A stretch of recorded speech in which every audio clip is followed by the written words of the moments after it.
Hola, soy Doug Horchak y esto es Versículo a Versículo, un podcast que explora las ideas y lecciones de la palabra inspirada de Dios. Hoy veremos un versículo en el libro de los Hechos.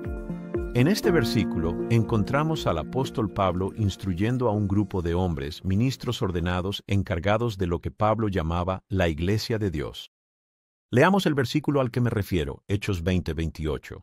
Por tanto, mirad por vosotros, y por todo el rebaño en que el Espíritu Santo os ha puesto por obispos, para apacentar la iglesia del Señor, la cual Él ganó por su propia sangre.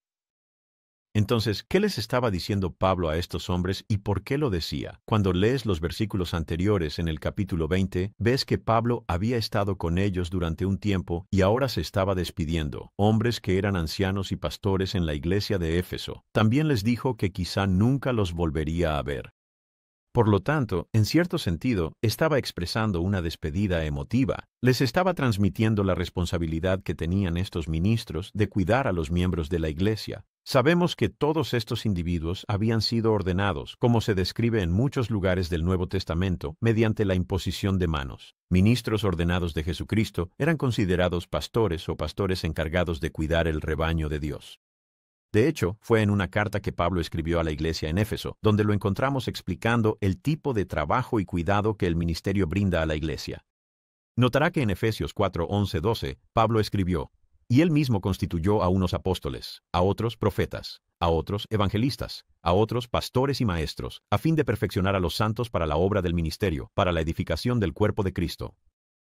Así que aquí Pablo habló sobre la obra del ministerio y continuó diciendo que el propósito del trabajo del pastor era edificar o fortalecer la iglesia, inculcar una unidad de fe en los miembros, ayudarlos a estar fundamentados doctrinalmente y a crecer hacia ser como Jesucristo. Pero también es digno de destacar que Pablo se refirió a los hermanos como la iglesia de Dios. En griego, la palabra iglesia es eklesia, o los llamados por Dios.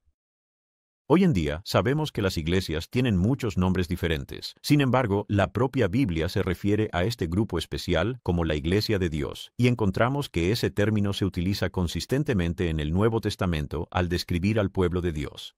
Se usa en Hechos capítulo 20 y en numerosas ocasiones en Primera y Segunda de Corintios, en Gálatas y una vez en la carta de Pablo a Timoteo. El nombre Iglesia de Dios dado a los elegidos de Dios es más significativo de lo que parece. ¿Cómo lo sabemos? Bueno, lo sabemos por las propias palabras de Jesucristo. En la noche de la primera Pascua del Nuevo Testamento, Jesús oró a su Padre. Esa oración está registrada en el capítulo 17 de Juan, y en esa sentida oración a su Padre, Jesús oró por aquellos que Dios había llamado y pidió que fueran guardados en el nombre del Padre, una frase sumamente interesante y significativa. En el versículo 11, Él dijo, «Y ya no estoy en el mundo, mas estos están en el mundo, y yo voy a ti. Padre Santo, a los que me has dado, guárdalos en tu nombre, para que sean uno». Él dijo, guárdalos en tu nombre. La palabra guardar significa proteger, cuidar o mantener firmemente a través de tu nombre. Así que vemos a Cristo, de hecho, refiriéndose a este distintivo de la Iglesia de Dios. Pero encontramos aún otro identificador de la iglesia 6 versículos después, en el versículo 17, donde Cristo le dice al Padre, «Santifícalos en tu verdad, tu palabra es verdad». Nuevamente Cristo le pide al Padre que los santifique, que aparte a su pueblo, su iglesia, por medio de su palabra de verdad. Así que la Biblia nos muestra que la iglesia de Dios a la que Pablo se refirió en Hechos capítulo 20 son aquellas personas a las que Dios ha llamado, personas que Dios ha apartado, no solo por el nombre de Dios, sino también por lo que creen, lo que enseñan y cómo viven.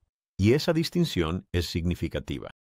Las miles de denominaciones cristianas, todas afirmando representar la Iglesia de Jesucristo, pueden ser realmente confusas. Sin embargo, sabemos que Dios no es el autor de tal confusión. De hecho, vemos en las páginas del Nuevo Testamento, su palabra inspirada, ejemplos muy claros de cómo Dios mismo ve a su pueblo, ese grupo de personas llamado la Iglesia de Dios. Versículo a Versículo es un podcast que acompaña nuestro blog Versículos para Meditar, en el Centro de Aprendizaje de Vida, Esperanza y Verdad. Revise las notas para saber más.